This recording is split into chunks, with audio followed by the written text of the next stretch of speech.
Good morning, guys. Good morning, sir.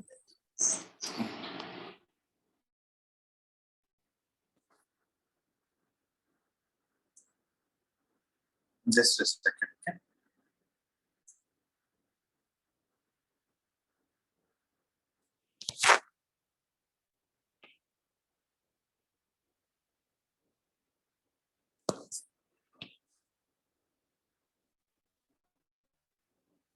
So, what is the topic we were discussing yesterday?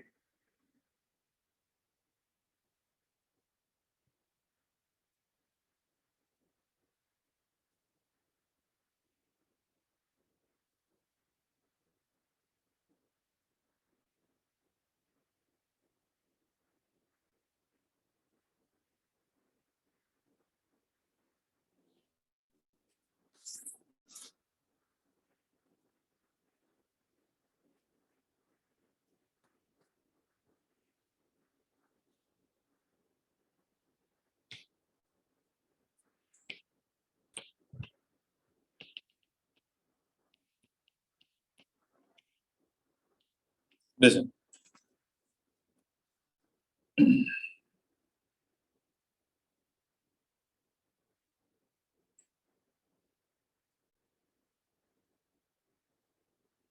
So, next part that we are going to see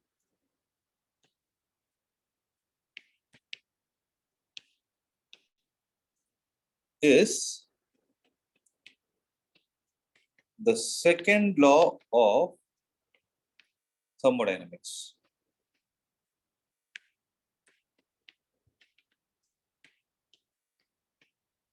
So, this is the last part that is there with respect to this year's syllabus. Okay. So, let us see what is the second law of thermodynamics. Before this, we need to know two things.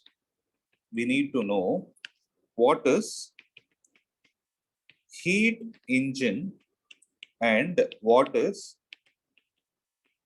heat pump. Okay. Suppose if you see the objective of thermodynamics in physics. So the objective of thermodynamics in physics is to ensure that there is heat present and that heat is getting converted to useful amount of work. Right. When that is going to be the case, let's say I have a hot reservoir and I have a cold reservoir. Right? I have a mission in between where this mission is able to extract heat from here, do some work, and release the extra energy which it didn't want. Release the extra energy which it didn't utilize or it didn't want.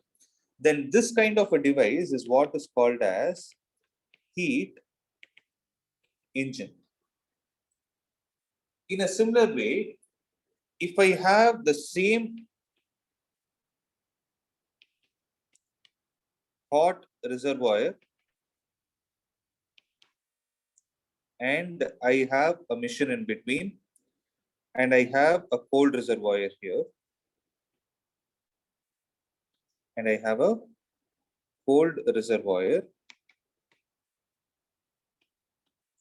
then if work is extracted, that is the work is done on extracting something from the cold reservoir and you do some useful amount of work and release the unwanted energy to the hot reservoir, then this kind of a system is what is called as a heat pump. The example for a heat pump is a refrigerator, because that is what they do know. They want to keep the objective of that mission is to keep things cool, refrigerator or air conditioner. So all these devices are an example of heat pump. Here, what we can take for heat engine is a turbine. So if you want to make the turbine run, you can make the use of steam to ensure that this turbine is running, and you extract the useful amount of work from it to run the generators and all those things. Okay. So having said this, one thing is clear in both the contexts, that we are going to either extract the work or we need to do some work for that kind of a process to be achieved. So the second law of thermodynamics states that heat energy is not completely converted into useful work. Is not completely converted into useful work. So to put it in simple terms, there are two statements that are given. One is called as Clausius statement. So the Clausius statement states something like this: heat cannot by itself flow from colder body to a warmer body.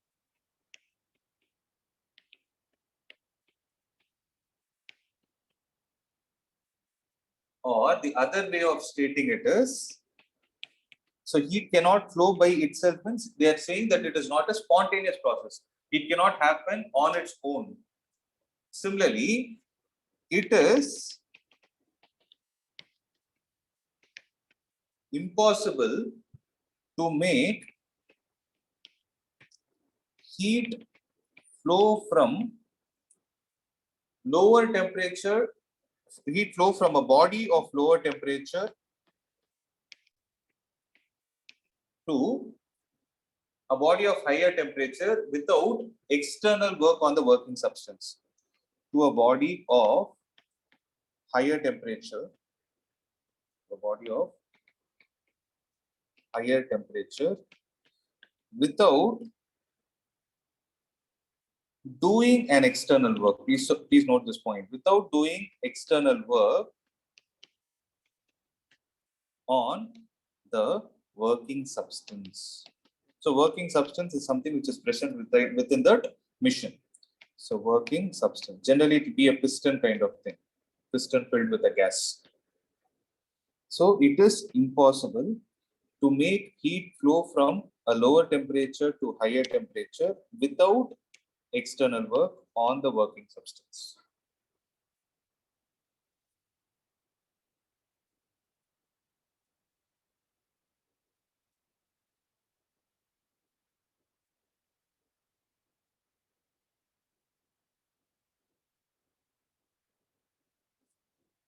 Okay.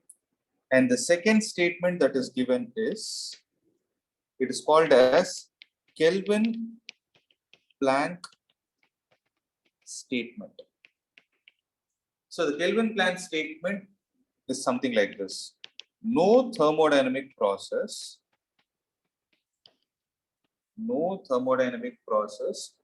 is possible in which the only event is conversion of heat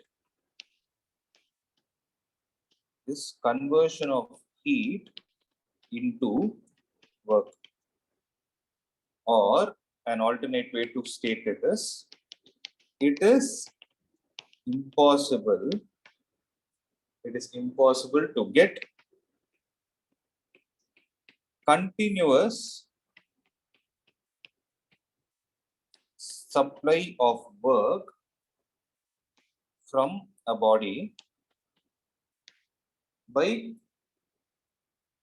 cooling it to temperature lower than that of its surroundings.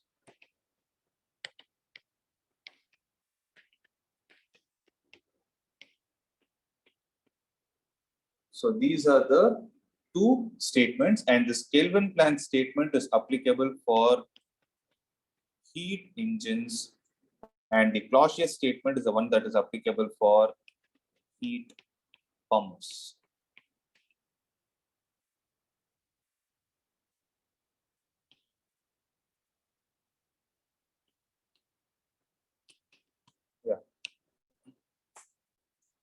Now you guys can make a note. I'm assuming that you guys have written along with me. If not, you can make a note and ask me any questions that you have in your mind.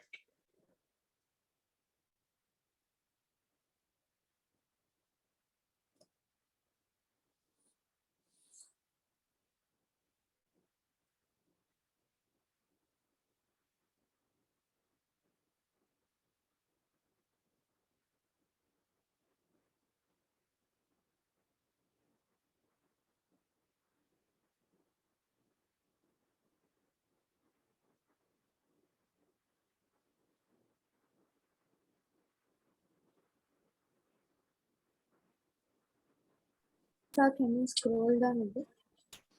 Scroll up. Yes.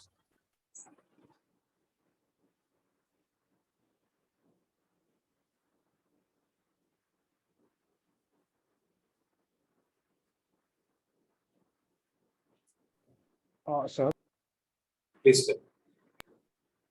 then in Kelvin Planck statement, where is the extra heat gone? From hot reservoir. No, it is extracting from hot reservoir. A heat engine. You understood what is a heat engine? So heat engine will extract the heat from hot reservoir, and there'll be a mission. And that mission is basically, mission means not a very big thing and all those things. So mission means basically it is like a piston with a gas filled in it. Okay, all these concepts are used in these mechanical devices like your motorbikes, cars, and all those engines are there, right? Those things work on this concept. Somewhere the heat should be extracted, the machine should work, and the extra amount of heat that is there in it, it will not keep within itself, it will release. So when it is released, something should store it. That is what a cold reservoir is. So this is the basic block diagram structure of how a heat engine works. So what Kelvin Planck statement states is, it is not possible for you to keep extracting the heat from a hot reservoir and completely convert it into useful amount of work without releasing it to the surrounding. That is what the statement is. Read it now. No thermodynamic process possible in which the only event is conversion of heat into work. That is the objective of thermodynamics. But what the statement tries to tell is, when you come to the reality, it is impossible for us to design a mission where that mission will only extract the heat and it will completely convert it into work. So, but what if we keep the system in an adiabatic wall? You can't do that. No? You can't do that. It will explode. Where will that energy go? Imagine you are going in a car, like have you ever seen, like in the car, right? It gets hot. The engine gets hot after some time, right? I'll just give you an example. So it is happening because the machines are working inside. The devices are working inside. If that heat, you want to trap it inside the engine itself, what do you think will happen to the car? Will the car be able to store that much of energy? No, and sir. what is that? And then what is that you are going to do with the garbage? Garbage in the sense I'm trying to say that heat that it has done the work already, and it is having an extra heat which it can't utilize.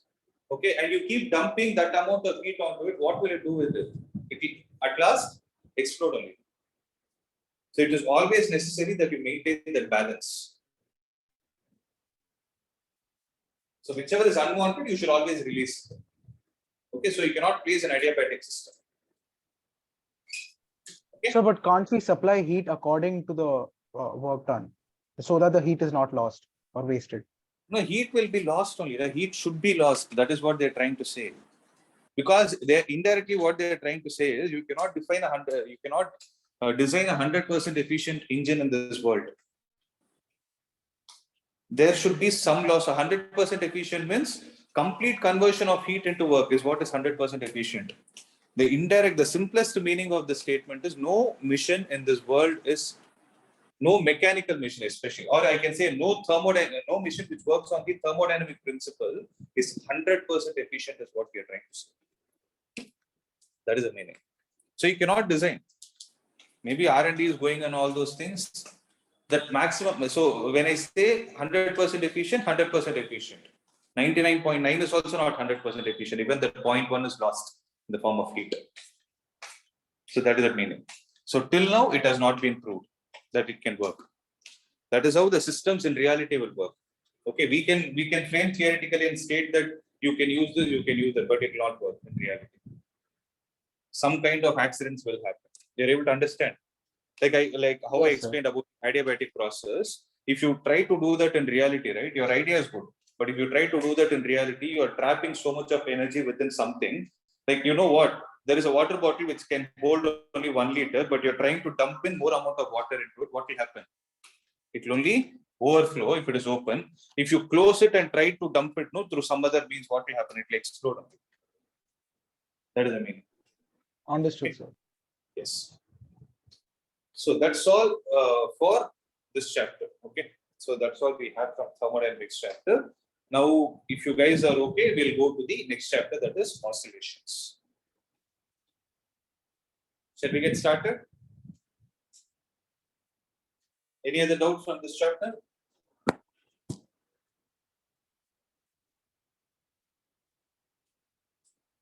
No, sir. So just give me a minute.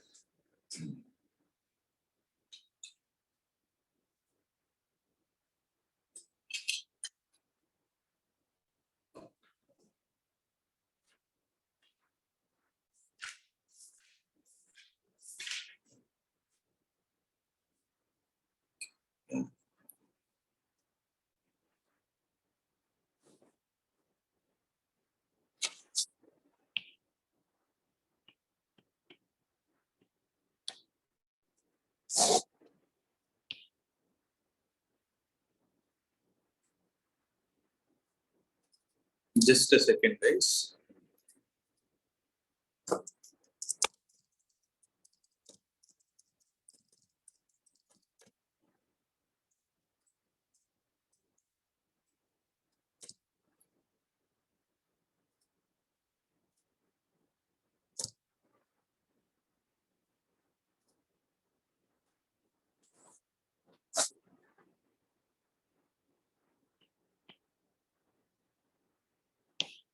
So in the meanwhile, you can write down the heading, take a fresh page, write down the heading as oscillations. It is chapter number 14.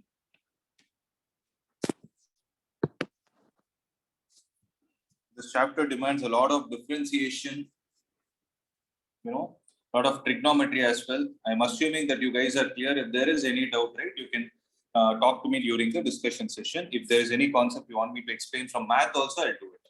Not a big deal. Is that clear? Yes, sir. Yes, sir.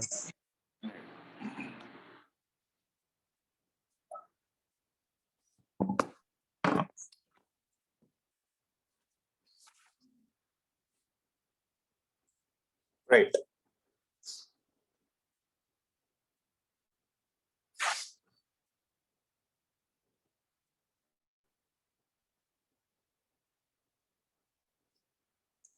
So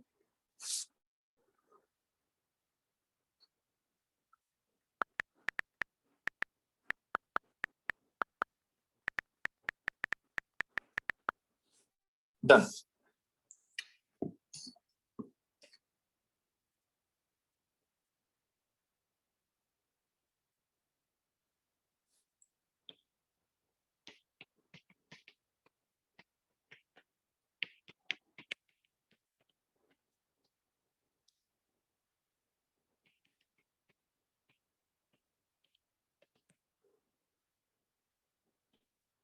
Okay. So let me start with some discussion. So the name of this chapter is oscillations, right? So what comes to your mind when we talk about oscillations? Now we guys can discuss. So basically, what do you understand from the word oscillation? Or to and fro motion of an object. Okay, you're saying there is a to and fro motion of an. What is this to and fro? What do you mean by to Like and fro? from a fixed point, the object moves. To and fro motion from a fixed point. Is that what you're trying to say? Yes, sir. Okay, that is right. Can you give me the technical name of this fixed point? That has a name actually. Any idea? that starts with Mean M. position. It's called as mean position or equilibrium position also. So when you talk about oscillations, you talk about the to and fro motion from a fixed point. The fixed point can either be called as a mean position or equilibrium position also. Right? So can you give me an example of oscillatory motion? Motion of a pendulum. Okay, you talk about a simple pendulum that is going to be an oscillatory motion. Correct. So what I want to say is this chapter oscillations also has another name, SHM, which is called as simple harmonic motion. I'll explain all those points, don't worry. So just wanted to inform that your textbook says that the name of this chapter is oscillations, but as I told you, it has another name called as simple harmonic motion as well. Okay, so let's get started.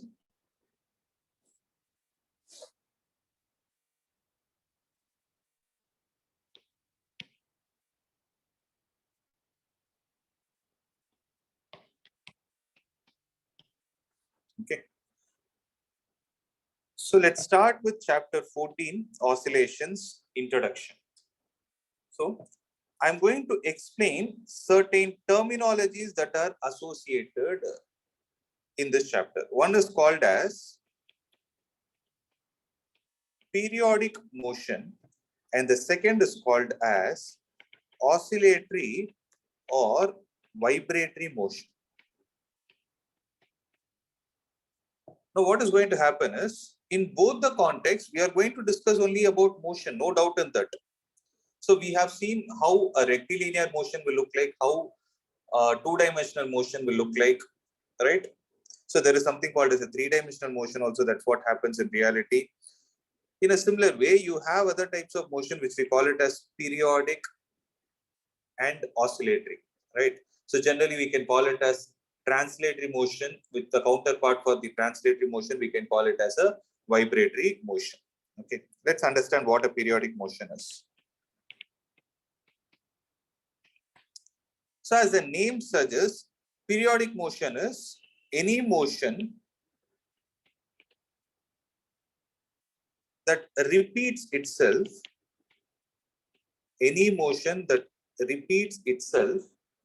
after a regular intervals of time is what we call it as periodic motion. Which repeats itself after a regular intervals of time. That's what we call it as periodic motion. So the best examples for it is, we can think of clock, we can think of planets revolving around sun,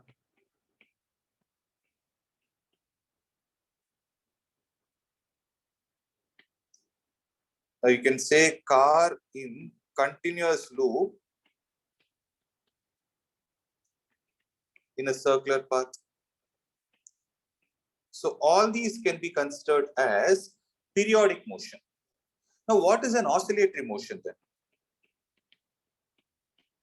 So oscillatory or vibratory motion is something like this. Any motion that has a to and fro process,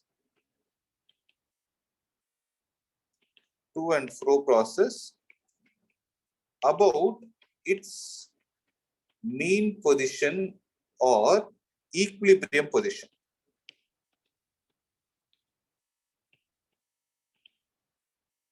About its mean position or equilibrium position is what we call it as an oscillatory or a vibratory motion. Now comes an important question. Okay, first let's look at the example, then we'll try to think of some important challenges in it. So examples, like how you told, it's a simple pendulum. Then you have a spring and a block system. right? All these are examples of oscillatory or vibratory motion. Now comes an important point. I have periodic motion and I have oscillatory motion. Now we need to raise an important question. Is every oscillatory motion periodic in nature? Yes. But is every periodic motion an oscillatory motion? No. Because you take the example, see. You talk about a clock. Clock is going to revolve in a circular path. The clock is going to have the minute and the seconds hand, which are going to revolve in a circular path, and they'll come back to their original position. But that original position I cannot call it as a mean position, and moreover, it does not have any to and fro motion that is existing. Means periodic motions need not be necessarily vibratory, but every vibratory or oscillatory motion necessarily needs to be periodic in nature. So this is the important conclusion that we are going to draw from this discussion.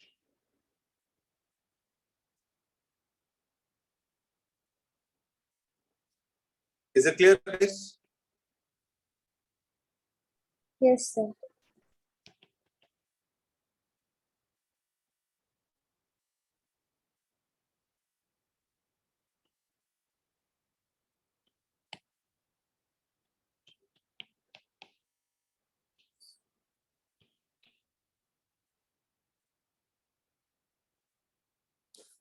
The next concept that we will be discussing is periodic function. So we need to understand one important point. The previous context I discussed about periodic motion. In this context, I'm discussing about periodic function. So if you observe in both the contexts, periodic is common, but there I spoke about motion. Motion refers to a physics term and function refers to a mathematical term. So periodic function is basically a mathematical expression. So a mathematical function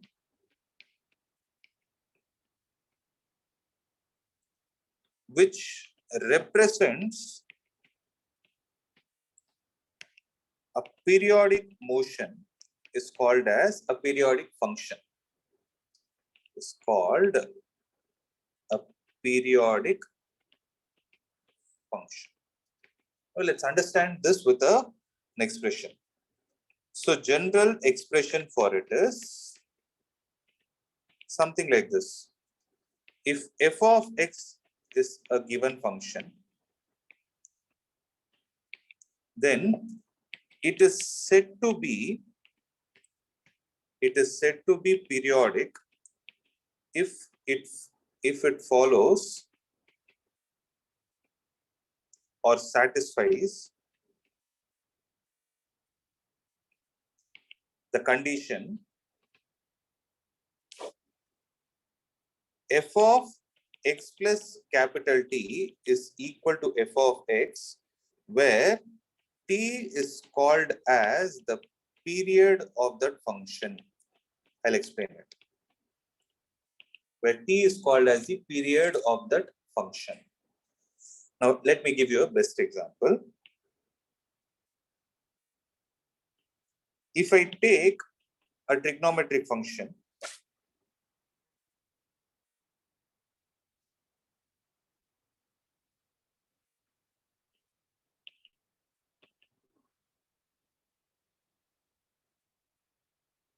then I have considered first half, second half, similarly first half and second half. This whole thing is wave number 1 and this whole thing is wave number 2, and this is basically a sine function. So basically what I drew is I drew y is equal to sine x. Now let's try to understand what does a periodic function mean graphically. So periodic function is nothing but a function when you try to represent on a graph sheet repeats itself at regular intervals. So if I try to write the values in terms of radian, this is 0, this is pi by 2, this is pi, this is 3 pi by 2, and this is 2 pi. Again, if you observe, this will be 3 pi by 2, this will be 3 pi, this will be 5 pi by 2, and this is going to be 4 pi. So if I see the first wave has a positive half cycle and the negative half cycle. Then the second wave also has a positive cycle and a negative cycle. So first wave is ending at the end of the second half, that is a negative half cycle. So there is the positive half cycle, there is a negative half cycle. After that, if you see, the graph repeats itself. So what I can say is, if y is equal to sin x, for it to be periodic, sin of x plus t should be equal to sin x. That is the mathematical expression, right? F of x plus t should be equal to f of x, means sin of x plus t should be equal to x, sin of x, where the question of t arises now. So what is the minimum value of t I can substitute at which this value is going to get repeated? My graph is clearly telling me that the value is 2 pi. Here I can say t is equal to 2 pi. So the meaning of this is sin of x plus 2 pi is equal to sin x. If you want, you can check for other functions and see sin of x, sin of x plus pi by 2 is equal to cos x. Sin of x plus pi is equal to minus sin x.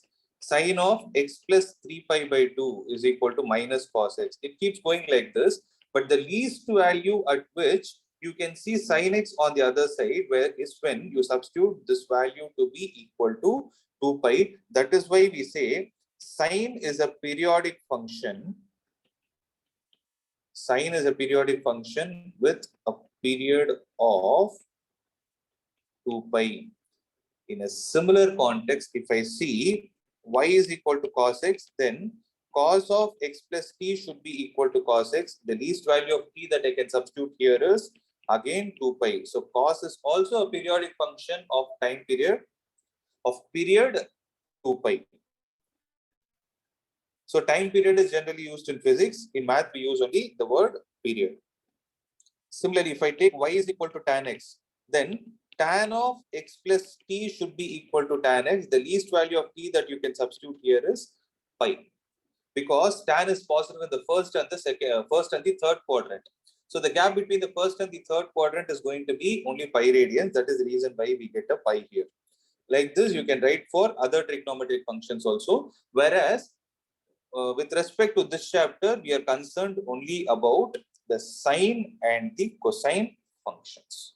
You're not concerned about other functions. And the reason is very simple, because when you talk about a motion, right?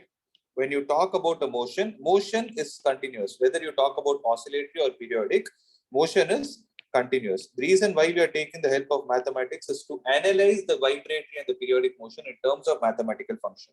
So since motion is continuous, then the trigonometric functions should also be continuous. Should also be continuous, which unfortunately fails for all other trigonometric functions except sine and cos. If you see tan graph, it looks something like this. So it has a break. So it is not a continuous function. Similarly, you take the graph for other trigonometric functions and observe, you can clearly say that they are not going to be continuous at all. So they are not used for the representation of vibratory or oscillatory or periodic motions in this chapter.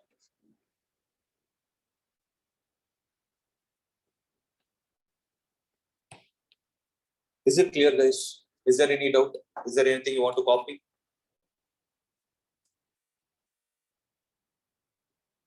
Sir, can you scroll up? Sure.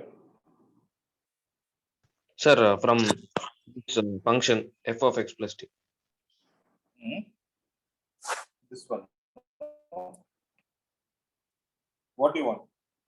You want to Sir, see and write, this one or only. you have a doubt? Sorry? Sir, I have to write it, sir. This one only. You have to write, but you understood the concept? Yes, sir. Okay, then write it down.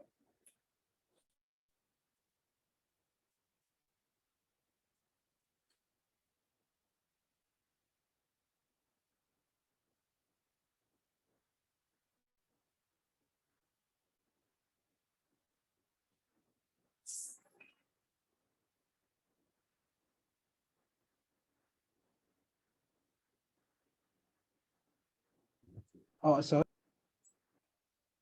Mhm. sir, Tell can me. we say that tan function follows the principle of vibratory motion? No. See, function is mathematical. It doesn't. No, you should not combine both of them. Always understand one thing. Physics is reality. Like you're able to see something, right? So if I take a simple pendulum and drop it, it is going to oscillate about its mean position continuously. Accepted or not?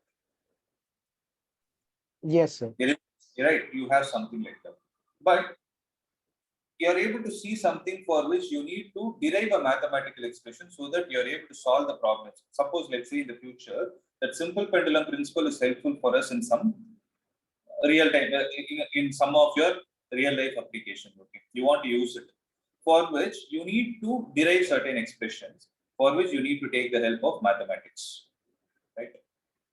So when you need to take the help of mathematics, I'm able to understand that I'm trying to take the help of mathematics for oscillatory or a periodic motion. So I need to ensure that a periodic motion, since it is continuous, I need to use only those trigonometric functions which are continuous. So did you understand what is the meaning of continuity and discontinuity? Yes, sir. There is a break, right? So what you would have learned in your limits. So if you know what is, can someone tell me what is the main objective of you learning limits? You would have learned left limit and right limit and all those things, right? What is the objective? Where is it useful? In So mathematics. just to get an approximate value of You're getting it. So that's what you have learned in your 11th standard. But actually, the main application of you learning limits is to analyze a function. So you will have crystal clear clarity of whether the function is continuous at that point or not. Though I know it is a out of context thing, I would like to explain for the sake of your knowledge. Do you guys know what is left limit and right limit? Everybody knows this. You know what is left limit and right limit, right? Yes or yes, sir. no? Right. Can someone tell me what is the meaning of this? So I give you a function, y is equal to f of x, okay? And I'm asking you to check the left limit and right limit and the function value at a point C. Then what will you do? If I ask you what is the function value at point C, means you will take that C and directly substitute it in the place of x. To put it in simple terms, like how you solve polynomials in your 9th or 10th standard, right? To find 0, they'll give you what is p of 1, p of 2. You need to find, you will take that 1 and 2 and substitute it, right? So similarly, you will get the function value. Now, I have the question of y is equal to tan x. I'm asking you to check the limit of this function at pi by 2. What is the meaning of it? So if I check the function value, what is f of pi by 2? What is f of pi by 2? That is tan pi by 2. How much? Undefined, sir. It's not defined. Okay, accepted. Means undefined is one thing, and we are trying to say that the value is approaching towards positive infinity. Right? If you plot it on a graph sheet, that's what the meaning says. This is pi by 2. At pi by 2, my tan x is going to infinite point. Right? Now, if I take the left limit, then what will happen is limit, you write something like this, h tends to 0, f of pi by 2 minus h. Have you seen something like this? Yes, sir. So, limit h tends to 0, tan of pi by 2 minus h is there, right? Then, this I can write it. See, there are two ways in which I'm going to solve the problem. So, this will be limit h tends to 0, tan of pi by 2 minus h. If you substitute 0 here itself, then what will happen? You will have tan pi by 2. Correct? Huh? Then what will you get? So then will that get- will be the left-hand limit, right? That will become tan pi by 2, which will be infinite. I'll solve the same thing in another way. Before I substitute the 0, I'll simplify this function. So tan of pi by 2 minus h is cot h. I'm not removing the limit. Limit h tends to 0. If I substitute this, I'll get a 0. Sorry, infinite. Because cot 0 is also again going to be infinite. Right? Here I don't have a problem. Limit h tends to 0, tan of pi by 2 plus h. If I solve it in this way, what is that I'm able to understand?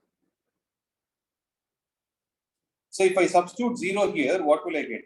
I'll get tan pi by 2, which is again infinity. But if I solve this function, what am I going to get? I'll get cot h with a minus sign. Correct? Okay, those who are Yes, not sir. listening, listen. Okay, these are all very important things. Discuss with me. This is minus cot h. Okay. So if I substitute h is equal to 0 here, then what will happen? It will become minus infinity. Clear? So what is the difference that is appearing here and here? So what is it you are able to understand? Now you told, right, you are doing it to find the approximate value. You are not actually doing for that sake, which obviously can't be released in 11th standard. The main reason why you're doing this value will tell you to which value that function is going to approach on the left and right of it. So when this kind of a scenario occurs, this can occur only when there is a break. And this break in the case of mathematics is what is called as discontinuity of the function, due to which I'm not able to use it in the case of physics also. Whereas if you see cos x and sin x, right, you try to plot the graph and see, it will be continuous throughout this. Is it clear? So, are you able to understand? Yes, sir. Understood, sir. So, what we are doing is physics, whichever you are observing as reality, you're taking the help from mathematics, and mathematics is only a tool to unsolve that thing that you're able to see. You unsolve your observation, that's it. So, don't mix both. Okay. Clear? So think about it. If you still have doubts, you can reach out to me on the student support number. So that's it for today from my side, guys. In the next class, revise these concepts and come. We will do some problems based on these topics. Okay. Next class, I'll construct the basics in the first 15 to 20 minutes. Then I'll go into the deeper derivations. So the prerequisites, I want you guys to revise the differentiation part of yours and come. Especially if you have chain rule, revise it and come. Okay. It is then you will understand things better. So that's it from my side for today, guys. You can log off. Thank you, sir. Thank you, sir. Thank you, sir. Yeah.